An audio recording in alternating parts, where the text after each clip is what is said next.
filtri né censura. La tua radio.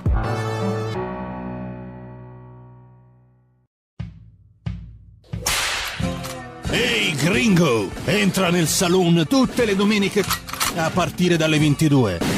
Country and Folk Club. La tua radio. Stai ascoltando Radio Libertà, la tua voce libera, senza filtri né censure, la tua radio.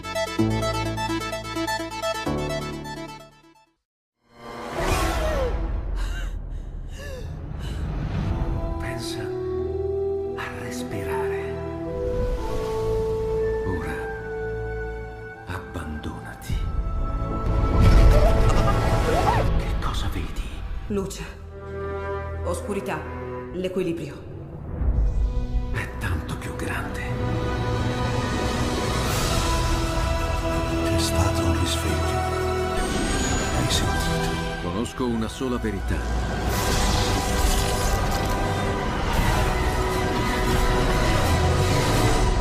Movie Time ti fa entrare nel vivo del cinema, ti fa sentire come se fossi tu il protagonista del grande schermo.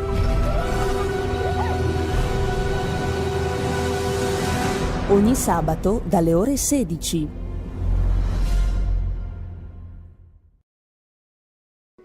Da oggi la tua radio È ascoltabile anche con la televisione in digitale. Sul telecomando della televisione digitale o del tuo ricevitore digitale puoi scegliere se vedere la TV o ascoltare la radio. Risintonizza i canali radio e troverai anche Radio Libertà, canale 252. la tua radio.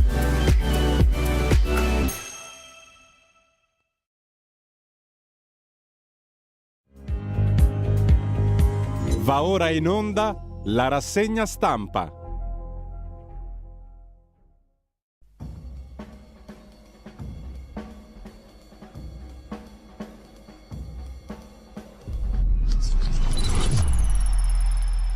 Di stracorsa siamo tutti qua, tutti appena in due alle 7.32, alle 18.02 del 22 è tutto un 2 oggi, ma siamo pronti di corsa all'ultimo momento per andare in onda su Radio Libertà, la libertà di dire quello che non va, la libertà di dire quello che va senza alcuna rabidezza, non bisogna avere mai rabidezza in confronto a nulla, nemmeno rispetto alle notizie del giorno, nemmeno rispetto al torvo regista che mi guarda dall'altra parte del non vetro. E comunque prima pagina di corsa, di corsissima, prima pagina di che cosa? Di radiolibertà.net. Fatevi un giro lì, mettete mano alla vostra intelligenza e non dico altro, speriamo che arrivino nuovi abbonati, nuovi sostenitori, perché ce n'è più che mai bisogno di libertà.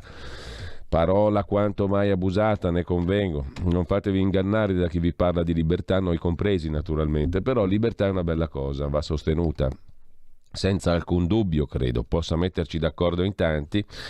Ciascuno poi gli dà un contenuto suo, però ragazzi, bisogna essere chiari, in questo 2022 si gioca una gran fetta della nostra libertà, per cui se vi è simpatica la libertà, se tenete a questo concetto messo in pratica, nel piccolo, per carità, non è che stiamo dicendo niente di che, però insomma, senza rabidezza alcuna, mettete mano alla vostra coscienza, alla vostra intelligenza, alla vostra sensibilità, alla vostra voglia.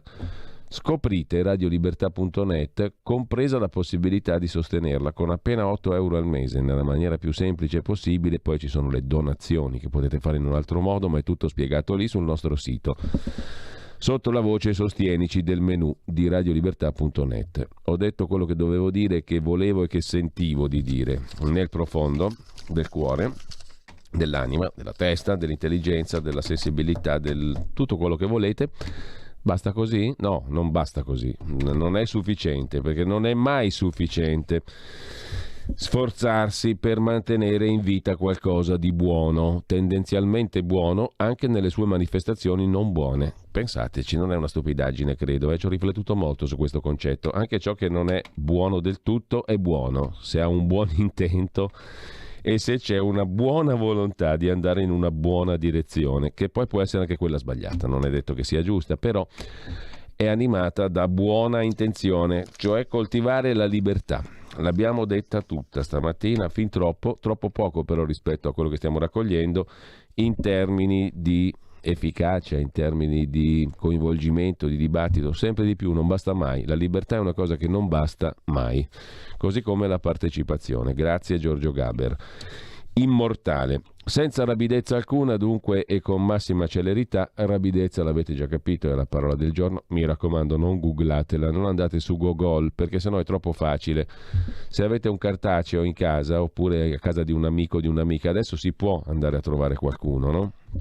Si può senza che i virologi ti dicano nulla, quindi puoi andare a cercare anche a casa dell'amico o dell'amica, del nonno, della nonna, del moroso, che ha un vocabolario meraviglioso, come per esempio il grande dizionario della lingua italiana del Battaglia, della UTED, fantastico e meraviglioso. Lì trovate tutto quello che si è condensato nei secoli nella cultura italiana, lì lo trovate, con tantissimi esempi. Vi divertite un casino e cercate cosa vuol dire rapidezza. È una cosa di cui dobbiamo fare a meno assolutamente in tutti gli ambiti della nostra vita, compresa la rassegna stampa di stamani. Caos sul milleproroghe, Draghi striglia i partiti, maggioranza spaccata, ne vedremo delle belle sui giornali di oggi. Incendio su una nave di linea tra Grecia e Brindisi evacuata.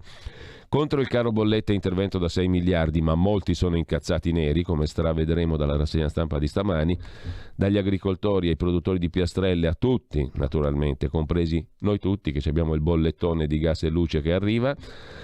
E immaginate un po' cosa vuol dire per i produttori, specie quelli che lavorano sotto costo come gli allevatori e i produttori di latte. In Lombardia sono incazzati non poco. Carlo Cambi ne parla sulla Verità stamani, così come su Libero, 2 pagine in apertura, le vedremo al volo.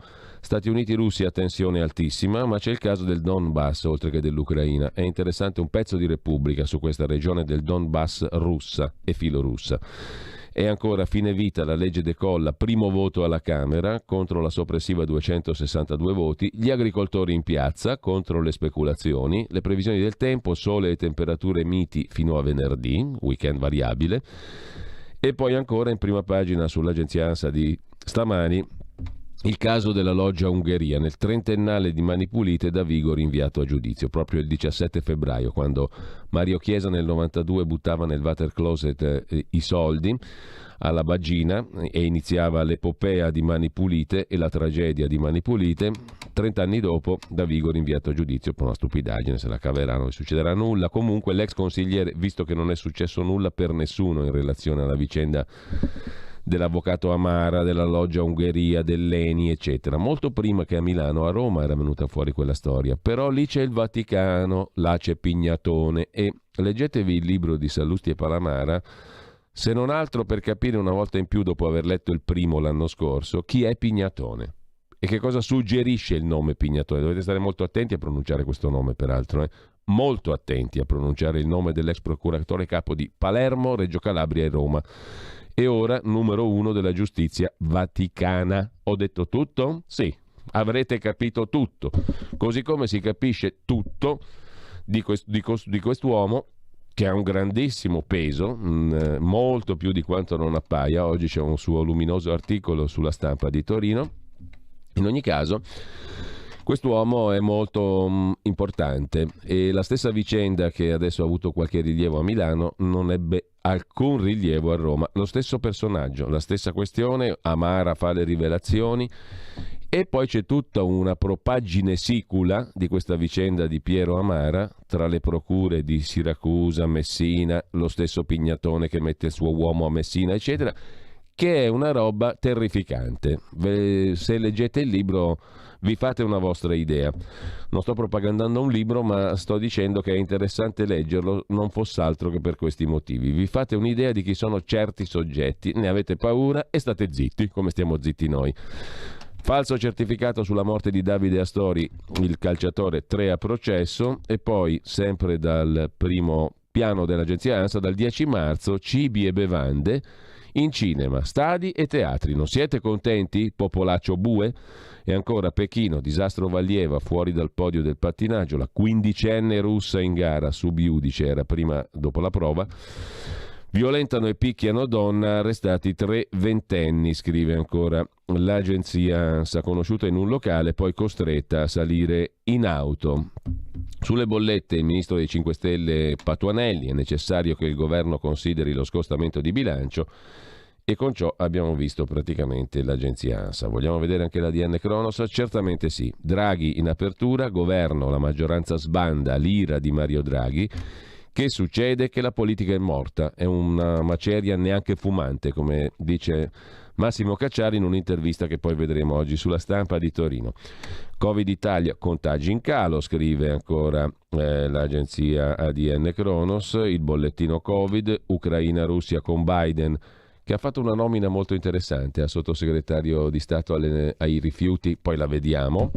Segni dei tempi, avrebbe detto un altro celeberrimo statunitense, ovvero Bob Dylan, Sign of the Times. Comunque, al di là di questo, in primo piano c'è anche il bonus per lo psicologo 2022. Avete qualche problemuccio? Il governo, papà e mamma e nonno e zio e zia nel contempo, vi regala un bonus da 600 euro se avete 50.000 euro sotto 50.000 euro di ISEE per andare dallo psicologo.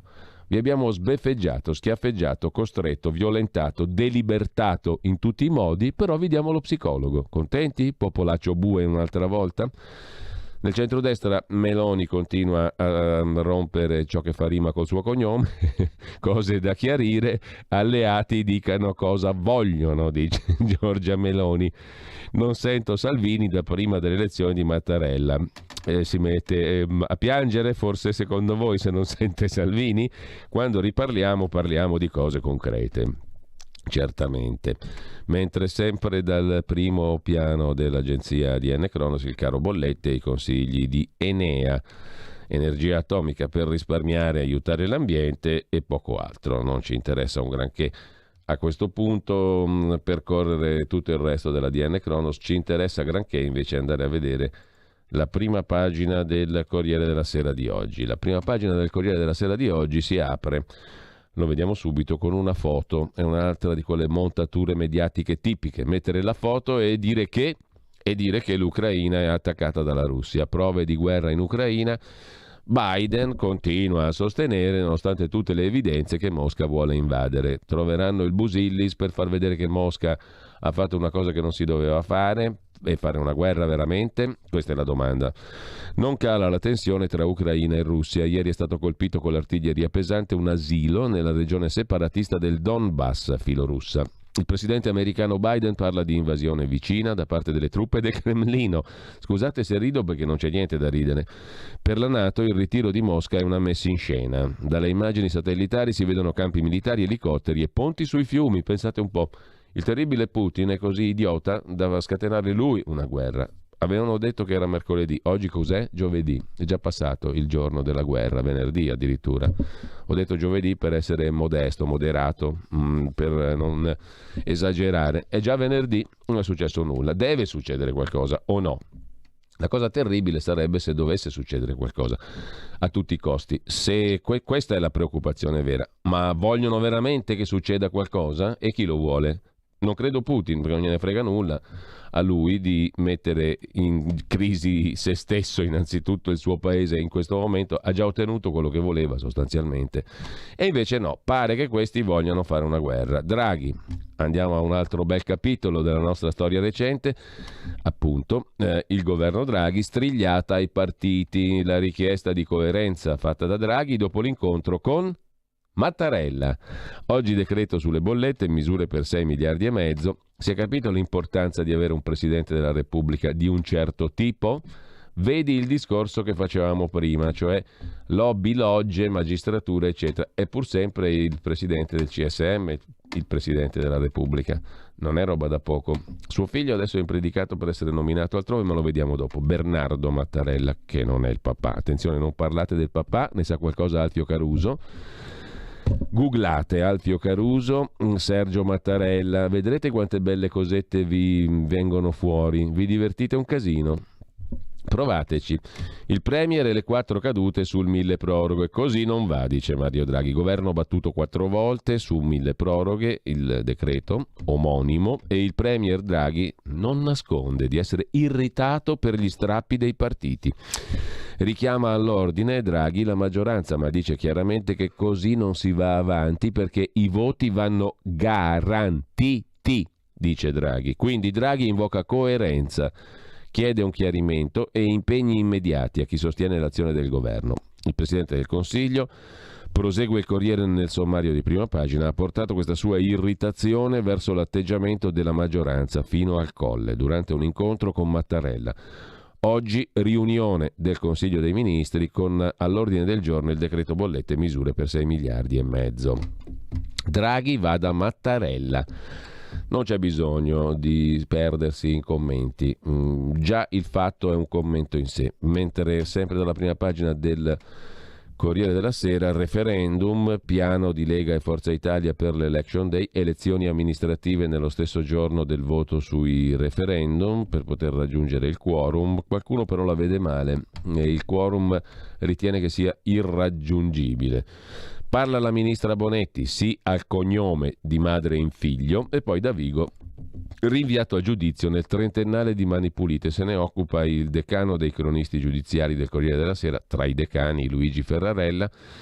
Davigo è accusato di rivelazione segreto d'ufficio per aver fatto circolare i verbali della loggia Ungheria. Anche qui googlate un po', googlate Piero Amara più Stefano Fava più Pignatone e poi vedete cosa vi viene fuori. Facciamo una provetta, una provuccia, una provina anche in regia. Federico, il nostro regista, prova a googlare e poi ci racconterà dopo con calma, ottieni lì il risultato e vedi cosa ti viene fuori. Il caffè di Massimo Gramellini stamattina proprio non si può bere per una modestia, è cicoria, è caffè di cicoria ma slavato che non c'è neanche l'ombra della cicoria. Una cosa che nemmeno all'oratorio il prete più pretesco poteva raccontarti. Morire di lavoro è il titolo del caffè di oggi, sull'infermiera che scriveva al fidanzato: sono stanca morta, appena smontata dal secondo turno di notte consecutivo, 10 ore, 10 pazienti da accudire, dopodiché si appisola al volante questa povera donna e si schianta contro un palo della luce, stanca morta. Ora il fatto è grave e drammatico, ma il commento di Massimo Gramellini è di una modestia, di una dilungatezza, di una scipitezza totale che o non lavori per nulla o sgobbi e talvolta muori come un cavallo da tiro. La conclusione, la morale della favola. Prima pagina del Corriere della Sera, raccapricciante, ma comunque lasciamo la prima pagina del Corriere della Sera, andiamo a vedere la prima pagina di Repubblica.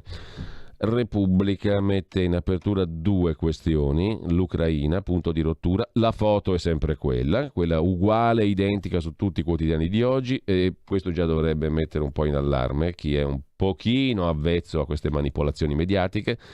L'asilo colpito dall'artiglieria dei separatisti filorussi.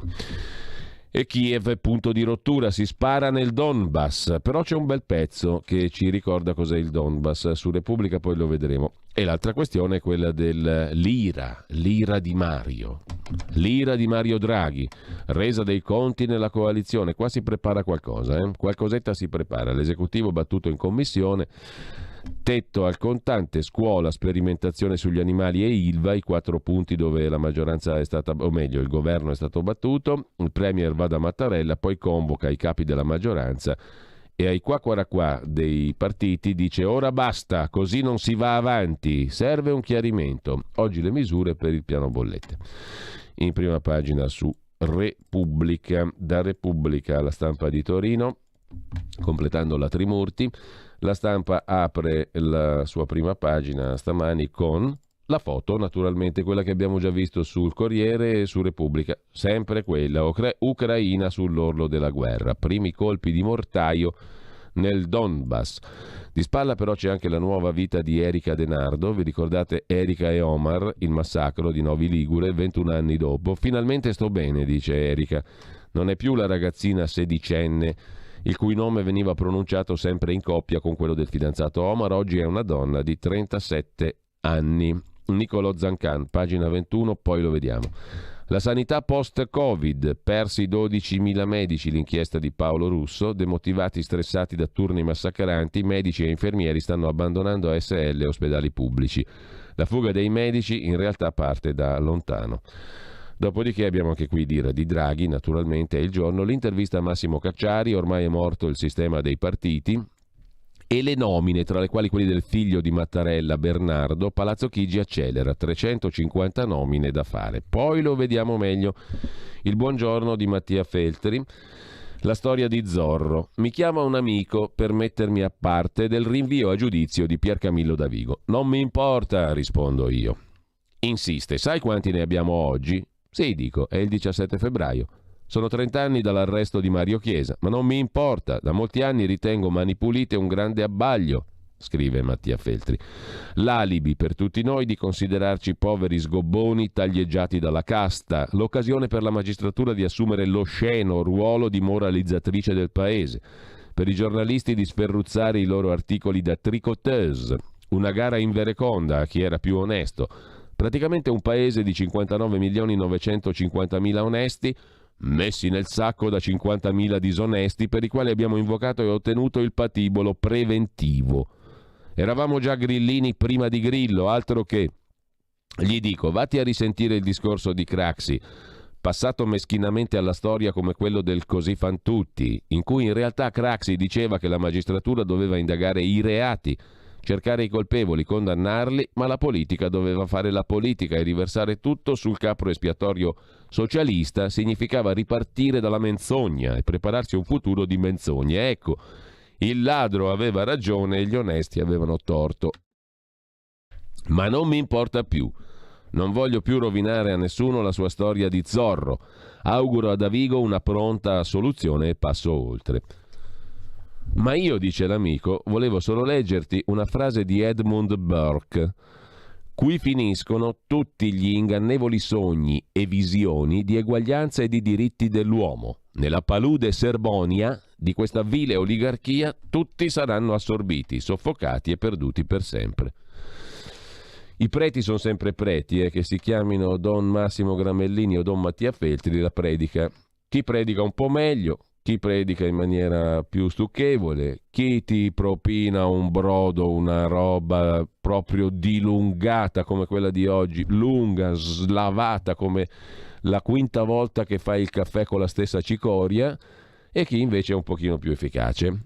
Questione di gusti e di giudizi, naturalmente, senza voler darne alcuno qui. Sia ben chiaro. Lasciamo anche la stampa, la Trimurti l'abbiamo vista e andiamo naturalmente. Qui si tira sempre il fiato con la nostra Pravda, la verità. La verità, non una verità. La verità. Quid est veritas, a rafforzare il fatto che la domanda è retorica.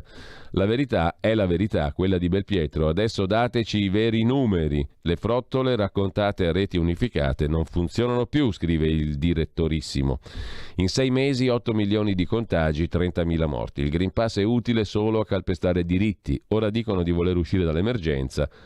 Evviva, ma vogliamo parametri e date certi, a cominciare dal fatto che al più tardi il 31 marzo sparisca anche l'odioso lascia passare. Dopo 6 mesi di Green Pass, 8 milioni di contagiati, 30.000 morti in più dal giorno in cui è stato introdotto, qualcuno comincia a chiedersi se il certificato verde non sia il caso di toglierlo, per manifesta inutilità. Francesco Bonazzi si occupa di Sergio Abrignani, il signor Siringa, che saltabecca dal privato al pubblico. Che bel titolo in prima pagina. A pagina 7 c'è il ritratto del signor Abrignani, vale a dire a pagina 7 non è così. Vediamo dove è finito il signor Abrignani, ma prima o poi lo troviamo. Adesso se non è 7 sarà 4, sarà 5, sarà 3, sarà 2. Vediamo un po'. La Virostar che salta tra pubblico e privato sta a pagina 5. Fra gli esperti da talk show, Sergio Abrignani, membro CTS, è quello con più sangue freddo, meno incline alle polemiche. Ha un'unica ricetta Covid: vaccinatevi tutti. Il timore dei sieri? Nel deserto si beve anche l'acqua sporca, ha detto Abrignani, niente meno, ma ogni tanto scivola sui numeri. Simpatici personaggi, insomma. Mentre Angela Camuso si occupa dei troppi morti, molti ospedali adottano ancora protocolli errati, titola La Verità in prima pagina. Vittime in intensiva, usati protocolli errati in tanti reparti Covid, lo dice il professore anestesista Luciano Gattinoni. Ossigeno troppo alto e intubazioni precoci possono essere fatali, ma nelle strutture le cure restano obsolete. Francesco Borgonovo con voi, Bomba Umana, su Radio Libertà dalle 9.30 alle 10.30. Il meccanismo infernale che fa vaccinare anche chi non può. Le esenzioni sono un miraggio, scrive Borgonovo. Recuperato dopo la seconda dose ma obbligato a ricevere la terza. Un giovane sviluppa miocardite dopo il richiamo. Eppure neanche i pareri di 2 cardiologi bastano a esimerlo dal booster. Il medico del lab dice: se ti dispenso e prendi il Covid, poi vengono a prendere me. Che bel paese. Mario Giordano: i ragazzi hanno subito di tutto, protestano solo per l'ombelico. Che delusione questi giovanotti della scuola di Roma che hanno protestato solo per l'ombelico. Ma andate in piazza, consiglia Giordano, perché una prof ha fatto una battuta a una studentessa in classe, la ragazzina aveva l'ombelico scoperto, la prof gli ha detto: ma che stai sulla salaria come le mignotte? È successo un casino, tutti a scuola il giorno dopo con la gonna, con la panza de fuori, eccetera, eccetera. Ma non avete mai detto una parola contro chi vi ha segregati per 2 anni. Alla vostra età bisogna volare più alto, non basta alzare la maglietta per mostrare la pancia contro la professoressa e contro la preside che l'ha difesa. Come siete conciati male, dice Mario Giordano, ragazzetti miei. A centropagina la loggia Ungheria. Attenzione, attenzione, da Vigo va alla sbarra, a 30 anni dall'inizio di Mani Pulite, tanto è una sceneggiata. Nel giorno dell'anniversario dell'arresto di Mario Chiesa, rinviato a giudizio a Brescia, il simbolo del pool Mani Pulite, scrive La Verità in prima pagina. Diffuse carte segrete sulla loggia Ungheria di cui parlava l'avvocato Eni Piero Amara, l'avvocato che ha lavorato con o contro l'Eni. Piero Amara da Vigo va alla sbarra. L'ex campione di Mani Pulite ricevette i verbali di Piero Amara dal pubblico ministero Storari, che invece tornerà davanti al giudice il 7 di marzo. Ancora in primo piano sulla Verità di oggi, Amato Giuliano ha fatto lo show svelando il segreto di Pulcinella, che la consulta fa politica, ma dai. Italia e Canada, il paragone di Claudio Antonelli, i poteri di Trudeau, premier canadese, prove tecniche di nuova democrazia. Cosa vuol dire nuova democrazia? Anche i liberal statunitensi criticano il premier canadese Trudeau, ma per quelli europei è un'apripista. Il ricorso a leggi speciali e aggressione ai conti correnti dei manifestanti canadesi. Questa è bella. Tu manifesti, io ti ciuccio il conto corrente. Preoccupano perfino il New York Times. Nell'Unione Europea che prepara l'euro digitale invece viene visto come modello. Non è male però l'idea che in futuro il potere politico dominante di turno possa decidere che la mia manifestazione di cittadino che magari non gli va una cosa e scende in piazza non piaccia al potere politico medesimo, e quindi con l'euro digitale, col Green Pass utilizzato ai fini fiscali per andare nel conto corrente mio, eccetera, e degli altri che protestano con me, tu protesti e io ti succhio il conto corrente, te lo congelo, oppure ti succhio qualcosa. Ti chiedo il diritto di protesta, 100 euro per ogni singola manifestazione, a testa, a crappa. Va bene? Se non va bene così lo stesso. Sempre in prima pagina sulla Verità, Draghi in rotta coi partiti e il governo traballa, l'esecutivo va sotto 4 volte, il premier va da Mattarella. A chiudere, Carlo Cambi, poi lo leggiamo meglio, i contadini strangolati dall'inflazione occupano le città, e Marcello Veneziani. La K è il suo libro, l'uomo non è immutabile e sta arrivando al punto di non ritorno, sintetizza La Verità in prima pagina, il pezzo è a pagina 21. La K, il titolo del saggio di Marcello Veneziani appena uscito, ci porta al punto di non ritorno. Abbiamo sopra una K. Nel mio saggio analizzo l'oppressione al tempo della pandemia, una somma di costrizioni sanitarie e tecnocratiche mai viste. E se rimpiangere un passato perduto non ha senso, coltivare la nostalgia per valori sacri ne ha molto di più, ci salveranno. L'epoca che viviamo stimola il dibattito tra idee reazionarie e conservatrici. L'uomo non è sempre uguale e ora viviamo la più forte delle mutazioni. Così sulla Verità Marcello Veneziani. Lasciamo la Verità con Stefano Graziosi, autore di una bella rubrica di politica estera qui sulla nostra Radio Libertà. In Ucraina gli Stati Uniti giocano la carta Draghi. In che senso? Dopo gli inutili interventi dei vari leader europei, gli Stati Uniti spingono Draghi a recarsi in Russia per negoziare una soluzione alla crisi. Bombe su un villaggio del Donbass con reciproci scambi di accuse tra l'Ucraina e i separatisti. Il ministro degli esteri russo Lavrov ha detto a quello italiano Di Maio: stop all'espansione della NATO e non appoggiate le sanzioni. Vedremo se Draghi verrà veramente utilizzato in questa chiave di negoziazione da parte degli Stati Uniti. Intanto lasciamo la Pravda, andiamo all'Izvestia, al Fatto Quotidiano di Marco Travaglio. Il Fatto Quotidiano mette in prima pagina, mo lo vediamo subito, le mani sporche che festeggiano perché ora si processa Davigo. L'accusa della restaurazione è questa, avvisò il CSM sulla loggia Ungheria. Scandalo dell'avvocato Amara. Brescia, il GIP rinvia a giudizio Davigo, ex togato CSM, per avere violato il segreto, che però non vale per i membri del CSM.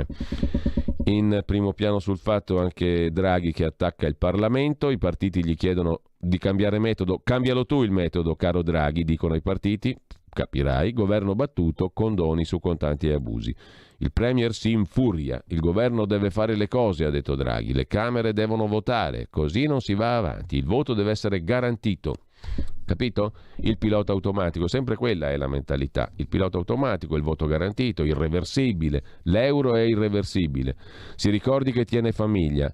Il voto va garantito. E tutte queste cose qua. Il pilota automatico, perché non c'è libertà di scegliere una politica o un'altra. C'è il pilota automatico. E caro Agnes, lei si ricordi che tiene famiglia, si deve dimettere perché dobbiamo privatizzare la Telecom, perché lo vuole Prodi e tante belle cose. La mentalità è sempre quella. Il voto va garantito, dice Draghi. Cambiate zona, indirizzo di studi a Roma, liceo scientifico respinge 210 iscritti perché non ha le aule. Nel 2020 la stupenda Azzolina le trovò altrove, poi arrivarono i migliori. Scrive il Fatto Quotidiano, che ha l'ex ministra Azzolina tra i suoi numi tutelari e intoccabili come Conte. I pro e i contro sui quesiti negati dalla Corte Costituzionale sul fine vita e la cannabis. Il pubblico ministero Albamonte che dice che Amato è inquietante, la politica ci fa pagare il conto. Insomma, Amato è un politico e ha fatto passare i referendum che piacciono alla politica contro i magistrati, dice questo pubblico ministero. Si chiama Albamonte il pubblico ministero, Eugenio Albamonte, PM a Roma, ex presidente dell'associazione nazionale magistrati, oggi segretario di Area, che poi è la magistratura democratica di una volta, quella dei compagni. Lasciamo la prima pagina dell'Izvestia con la crisi in Ucraina, i passaporti russi, le sparate statunitensi, scrive in prima pagina il Fatto Quotidiano. A pagina 14 c'è il pezzo l'Ucraina provincia di Mosca, il Donbass che crede allo zar Putin. Con questo dalla prima pagina del Fatto Quotidiano passiamo a vedere anche Libero, niente po' di meno che Libero in primo piano mette la foto di Davigo. Piace molto ai giornali della destra oggi mettere in primo piano questa notizia. Buon compleanno, hai fatto il 30 anni di Mani Pulite? Pier Camillo, ti è imputato a 30 anni esatti dall'avvio di Mani Pulite, il Davigo viene rinviato a giudizio per il caso della loggia Ungheria, scrive Pietro Senaldi in prima pagina. Fregato dagli amici, capirai. Volete scommettere come se la cava Davigo? Benissimo se la caverà. Dopo aver creato una corrente delle toghe, il procuratore è stato fatto fuori da quel mondo pieno di privilegi e di lotte di potere. Il bubbone dei verbali di Amara è scoppiato per la sua voglia di rivalsa nei confronti di Ardita, un altro magistrato che aveva tradito lo stesso Davigo, era un suo ex amico. Se Davigo sarà assolto, tutti potranno rinfacciargli di essere non innocente, ma un colpevole che l'ha fatta franca. Vabbè, consoliamoci, divertiamoci così. Protesta della Coldiretti, se ne occupa invece seriamente Sandro Iacometti. Il caro energia sta cancellando l'agricoltura, dopo il rischio blackout, quello della carestia, dopo l'energia il cibo. Una cosa è la diretta conseguenza dell'altra. Il caro bollette si è aggiunto agli aumenti delle materie prime che stavano già mettendo a dura prova il settore dell'agroalimentare, innescando una bomba pronta a deflagrare. Il caro prezzi degli ultimi mesi sui beni al consumo non risale la filiera e gli agricoltori si trovano con costi della produzione alle stelle e valore dei prodotti che è quello di prima, cioè una manciata di centesimi per latte, ortaggi e frutta, poco di più per la carne. Risultato, contadini e allevatori lavorano in perdita. Chi ha le spalle grosse per un po' ce la fa, altri stanno gettando la spugna. O aumentano i prezzi per i consumatori, alimentando ancor più l'inflazione e azzoppando la domanda, oppure riducono o chiudono l'attività. In tutti i casi danni irreparabili all'intero settore. Nell'immediato ripercussioni sulle forniture alimentari e aumenti a raffica. In prospettiva ci sarà anche, oltre alle conseguenze sociali, un impatto ben più duraturo sulla tenuta economica dell'intero paese. Abbiamo perso la sovranità alimentare, dipendiamo dall'estero anche per pane e carne. Il colpo a contadini e allevatori provocherà una riduzione della quota di mercato nazionale a scapito di quella straniera e saremo in balia degli altri anche nell'agroalimentare come sul gas. Illuminante e chiaro come al solito Sandro Iacometti su Libero. A pagina 2 peraltro c'è l'altro articolo di Andrea Valle sugli effetti del caro energia, sempre più costoso produrre il cibo, agricoltori stremati, a rischio le forniture. Protesta in tutto il paese. I prezzi di riscaldamenti e mangimi sono schizzati. Con i nuovi rincari produrre un litro di latte costa 46 centesimi, i caseifici ne incassano 40 al massimo. Inevitabili altri aumenti anche per i consumatori. 3 litri di latte per pagare un caffè, era uno dei cartelli degli allevatori ieri in piazza. Il presidente Coldiretti Prandini, intervistato da Libero, su €1 di spesa a noi 15 centesimi, il governo sblocchi le risorse già stanziate e redistribuisca l'extragettito IVA. Più che il Covid potrà la bolletta, scrive Alessandro Sallusti in prima pagina. E sempre dalla prima pagina di Libero lo scandalo report Sigfrido Ranucci, scaricato anche dai suoi fan, contestazione sui social, scrive Gianluca Veneziani, mentre l'anniversario di Tangentopoli è commentato da Filippo Facci, quel patto tra i direttori dei giornali per distruggere i partiti, la stampa servita al pullman pulite. Il patto tra i direttori dei quotidiani Corriere, Repubblica e Stampa, la Trimurti, che distrusse i partiti. Ogni sera i direttori di Corriere, Repubblica e Stampa concordavano i titoli per incensare la procura. Un cronista fece addirittura l'autista per Antonio Di Pietro. Scrive: nella terza puntata di rievocazione dell'epopea di Mani Pulite, Filippo Facci. Vittorio Feltri si occupa dell'unico tabù del pool di Mani Pulite, i comunisti che non indagarono, anche perché il compagno G mitico se ne stette zitto, Primo Greganti. Infine chiudiamo da Libero con la pandemia pagherà soltanto Briatore, va verso il processo per epidemia colposa al billionaire e infine aiuto, scrive Renato Farina. Vendola fa politica con le poesie, declama sonetti a teatro contro la destra, uno spettacolo meraviglioso, mentre lasciamo anche Libero per andare a goderci che cosa? Verità, Stampa, Repubblica, l'abbiamo visto, il Tempo di Roma. Il Tempo di Roma apre con una notizia che poi vedremo meglio, dedica 2 pagine, 2 e 3 a questa notizia, l''ndrangheta fuori porta. Mega blitz dei carabinieri sul litorale romano. 65 arresti per associazione mafiosa, traffico di droga, estorsioni e sostegni elettorali. C'è la politica in mezzo anche, si erano infiltrati nelle amministrazioni locali, le mani su giochi, pesca, rifiuti e nelle carte dell'inchiesta sui clan di Anzio e Nettuno spunta anche il nome di Diabolic, ma c'è la foto anche di Domenico Arcuri, ovvero del signor Mirta Merlino, spese folli per buttare le mascherine di Arcuri, scrive Il Tempo in prima pagina. Cosa vuol dire? È beffa finale per i contribuenti per buttare le mascherine di Arcuri. Figliuolo ha speso 313.000 euro al mese per tenerle nei magazzini. Adesso paga 700.000 euro alla società milanese bresciana A2A per smaltirle. 218 milioni di mascherine farlocche acquistate dall'ex commissario Arcuri che non proteggono dal virus. In primo piano sul Tempo anche la scuola, tetto ai contanti, l'Ilva, il governo che va sotto più volte, Draghi furioso, Lega e Forza Italia che spingono per l'Election Day, referendum amministrativi a primavera, il sequestro di 3 milioni e mezzo di euro all'ex deputata leghista presidente della Camera Irene Pivetti. Per quale motivo? Per le mascherine anche lei. L'imprenditrice e politica è stata accusata di autoriciclaggio per la finta vendita a Hong Kong di 3 Ferrari, provento di altri traffici mascherinici. Secondo il Tribunale del riesame, l'intermediazione dell'ex presidente della Camera era funzionale all'evasione fiscale. Maxi sequestro per lei. Ammontano a 8 milioni, naturalmente in euro, i ricavi fraudolentemente sottratti da Irene Pivetti alla tassazione in Italia per mezzo di società estere. Con un capitale sociale da 10 centesimi di euro, la Only Italia di Hong Kong, presidente Irene Pivetti, sarebbe stata usata come schermo societario per un'operazione da 10 non centesimi ma milioni di euro per la compravendita del logo della scuderia Isolani Ferrari al gruppo automobilistico Dahoe dell'imprenditore cinese Zhu.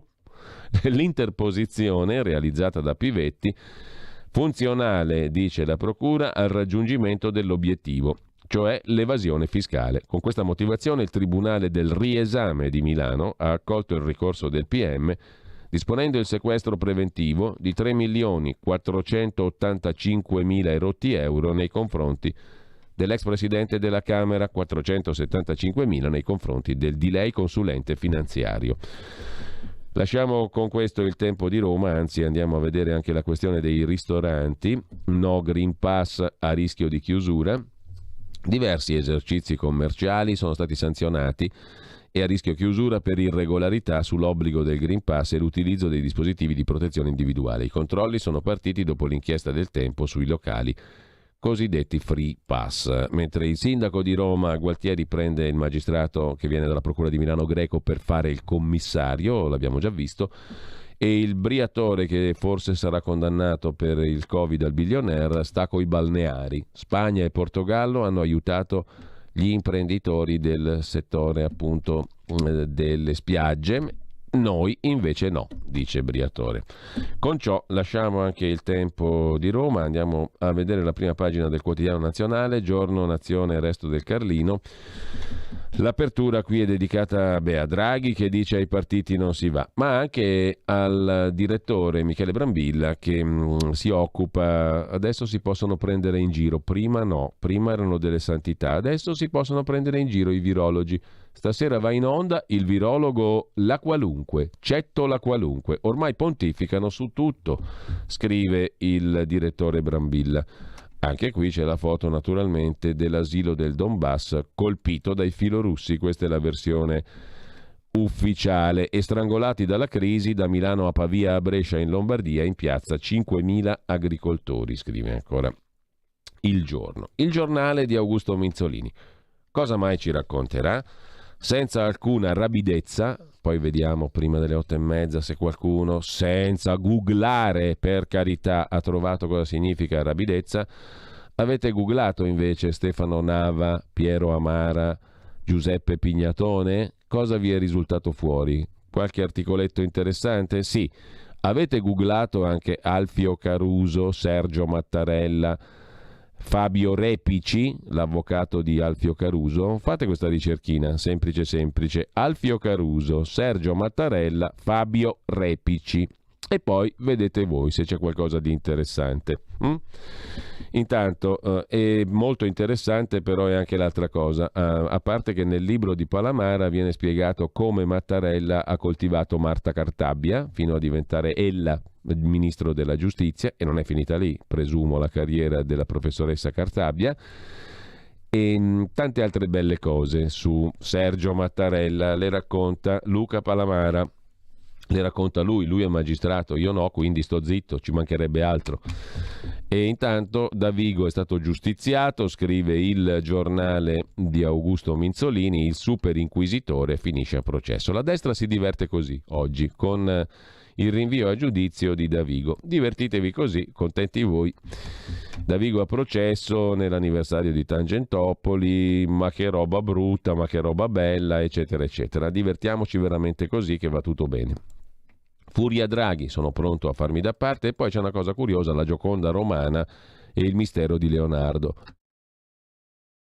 Che cosa significa? In un deposito di Montecitorio, della orrida Camera dei Deputati, c'è questa roba qua. La Camera elegge la sua Gioconda. Dubbi sull'opera restaurata che era in un deposito di Montecitorio. C'era davvero la mano di Leonardo? Dopo il Mattarella bis, la Gioconda terra, scrive il giornale.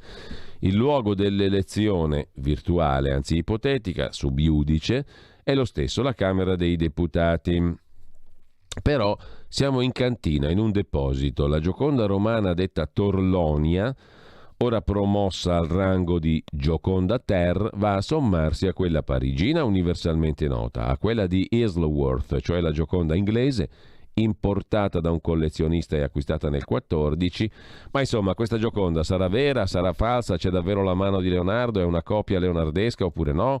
La questione è veramente appassionante, mentre sempre dalla prima pagina del giornale, giallo sull'attacco al Donbass, Mosca sarebbe pronta all'invasione. Ma il giornale è più dubitoso sulla questione. Le bombe nel Donbass, l'allarme degli Stati Uniti sull'invasione imminente. Ma vuoi vedere che la vogliono veramente gli Stati Uniti, l'invasione dell'Ucraina?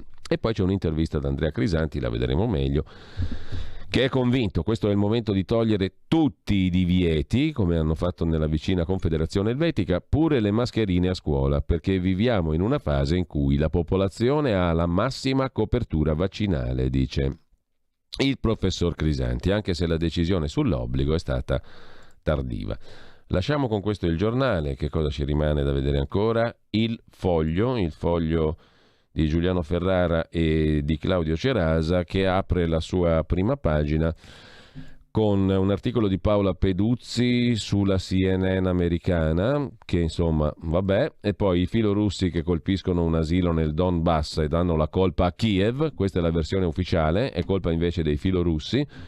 Parla com'è che si chiama?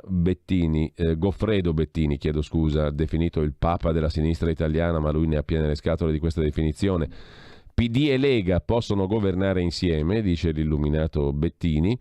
Dopodiché abbiamo Draghi che dà l'ultimatum ai partiti, abbiamo gli scottati della destra in vista delle future comunali. Chiedono gli ex candidati sindaci di Roma e Milano, Michetti e Bernardo, Salvini e Meloni non sbaglino ancora. Il tribuno Enrico Michetti a Roma e il pistola Luca Bernardo a Milano, quello che andava con la pistola, no? Perché doveva difendersi, ma non in reparto. Simboli della Waterloo della destra alle ultime amministrative. Parlano con il Foglio di oggi. Salvini e Meloni non sbaglino ancora. E poi c'è una cosa curiosa, il Movimento 5 Stelle cambia simbolo, la baruffa giudiziaria spinge Conte a sperimentare un nuovo logo. Si parte da Napoli, c'è il profilo stilizzato di un arco, un sole che sorge, 3 foglie verdi a indicare lo zelo ambientalista e le 5 stelle di pragmatica, tutto racchiuso dal solito cerchio rosso, in alto la scritta Territori in Movimento, e il nuovo simbolo 5 Stelle debutterà alle elezioni provinciali di Napoli. A Roma invece arriva il tennista Novak Djokovic, che potrà venire a Roma, ha detto la sottosegretaria Valentina Vezzali, perché per gli sport individuali all'aperto non serve il Green Pass rafforzato. Dunque Djokovic può venire in Italia anche se non potrà accedere a ristoranti e soggiornare in alberghi e fa il barbun. Djokovic viene in Italia per fare il barbun, pianta la tenda, diciamo, e dorme sotto la tenda, però può venire in Italia. Calderoli batte Fedez, titola ancora il Foglio in prima pagina. I referendum della Lega erano scritti bene, quelli dei radicali e di Cappato invece no. Niente populismo, scrive il Foglio in prima pagina. Alla prima pagina del Foglio poi il pezzo di Luciano Capone su Piercamillo Davigo. Per chi dà un senso alla storia è una nemesi, per gli altri uno scherzo. Fatto sta che ieri, 30 anni di Mani Pulite, l'ex PM del pool Davigo è stato rinviato a giudizio a Brescia per rivelazione segreto d'ufficio. La notizia è sorprendente solo per l'ironia della sorte, ma non per il quadro che è emerso dalle dichiarazioni delle persone coinvolte. Il PM di Milano Storari, imputato come Davigo ma ha scelto il rito abbreviato, consegnò a Davigo, allora consigliere CSM, le dichiarazioni coperte da segreto dell'avvocato Piero Amara sull'esistenza della presunta loggia Ungheria. Storari si era rivolto a Davigo per tutelarsi da uno scontro col procuratore di Milano Francesco Greco, che a suo dire andava a rilento su quell'indagine. Ma Davigo ha fatto poco per aiutarlo. Non solo si è fatto dare i verbali dicendo che lui poteva riceverli mettendo Storari nei guai, ma poi si è messo a spifferarne il contenuto a tanta gente, il procuratore generale di Cassazione, il vicepresidente del CSM Ermini che dice io li ho bruciati, non li ho neanche guardati, svariati consiglieri del Consiglio Superiore della Magistratura, il senatore Nicola Morra 5 Stelle e le sue segretarie di Davigo al CSM. Ma gran parte dell'opera di divulgazione dei verbali fatta da Davigo non ha avuto nulla a che fare con le sorti dell'indagine o del PM Storari che gli ha dato quei verbali. L'obiettivo è stato lo sputtanamento o regolamento di conti col consigliere del CSM Sebastiano Ardita, ex amico di Davigo, con cui Davigo aveva rotto da tempo, il quale Ardita si è costituito parte civile contro tutti e due, Davigo e Storari. Inoltre, a valle del passaggio di mano tra Storari e Davigo, i verbali di Amara sono finiti ai giornali, divenendo noti a chiunque. Insomma, conclude Capone sul Foglio, non solo Davigo ha adottato procedure fuori da ogni regola, ma la sua condotta ha screditato un membro del CSM, divulgando accuse non riscontrate, probabilmente calunniose, e infine distrutto un'inchiesta che è diventata di dominio pubblico. Ora i giudici di Brescia dovranno stabilire se è un reato, ma di certo, se un comportamento del genere fosse ritenuto legittimo, vorrebbe dire la fine del segreto istruttorio e il via libera all'uso del dossieraggio come pratica comune nelle istituzioni. Ma perché nessuno di questi commentatori qui sui giornali principali ci racconta che questa vicenda, Loggia Ungheria, Piero Amara, eccetera, ha avuto un bel precedente alla Procura di Roma e come è stata messa a tacere alla Procura di Roma? Cioè a Milano viene fuori sta robetta qua e andrà a finire in nulla, lo sappiamo già. Ma a Roma proprio nulla di nulla di nulla. E il signore, che a Roma era il numero 1, adesso è in Vaticano. Googlate, ripeto, questa roba qua. Piero Amara, Loggia Ungheria, Pubblico Ministero Stefano Nava, Giuseppe Pignatone. Vedete cosa vi viene fuori, qualcosetta di interessante. Curiosità. Lasciamo con ciò anche il Foglio e andiamo a vedere adesso cos'è che ci manca. Il Fatto, l'Izvestia l'abbiamo visto, il domani di Carlo De Benedetti, che apre la sua prima pagina con i due fronti che giocano alla guerra sul corpo dell'Europa orientale in Ucraina. Ma per andare a prendere qualcosa di interessante vi segnalo pagina 7, il pezzo di Daniele Martini sull'Italia delle infrastrutture e le autostrade. Dopo 23 anni abbiamo messo via un po' di profitti. Le autostrade del gruppo Toto, quello che aveva fatto anche Air One, gli aerei, ve lo ricordate, tornano allo Stato.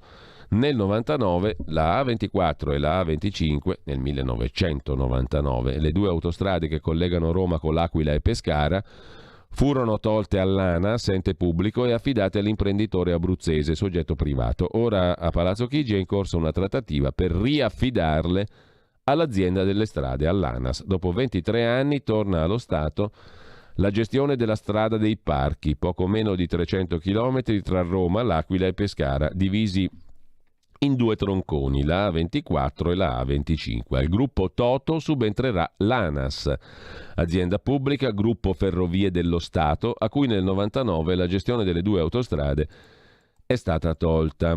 Per tornare a gestire la A24 e la A25, mica è gratis, Lo Stato deve tirar fuori, cioè noi, più di 8 miliardi di euro, che è più di quello che mettono per le bollette, per i rincari delle bollette. La parte più consistente riguarda investimenti che il privato non ha fatto, ovviamente. 6 miliardi per riportare le autostrade a un livello decente. E poi oltre 2 miliardi di indennizi per il gruppo Toto, perché oltre ad averci fatto i profitti, il gruppo Toto va indennizzato per 2 miliardi di euro. È molto interessante. I Benetton sulle autostrade hanno fatto la stessa roba, o no? E noi qui a pagare 8 miliardi solo per le due autostradine Roma lì A24 A25. Questa è bella, è bella veramente, tra le tante cose belle. E 8 miliardi sono meno di quello che il governo mette per le bollettucce di elettricità e gas degli italianuzzi. Contenti? Popolaccio bue per la terza, quarta, quinta, infinita volta? Paghiamo pure il gruppo Toto. Mentre lasciamo il Domani, magari lasciassimo questo tipo di Domani, che non è il quotidiano di Carlo De Benedetti, per andare a vedere invece il quotidiano di ispirazione cattolica, cioè ispira cattolicamente e espira cosa? Cos'è che butta fuori dopo aver ispirato? Non si sa, ognuno lo valuta a suo modo, presumibilmente espira anche cattolico se ispira cattolico. Se ispiro cattolico, espiro cattolico, giusto? Direte voi.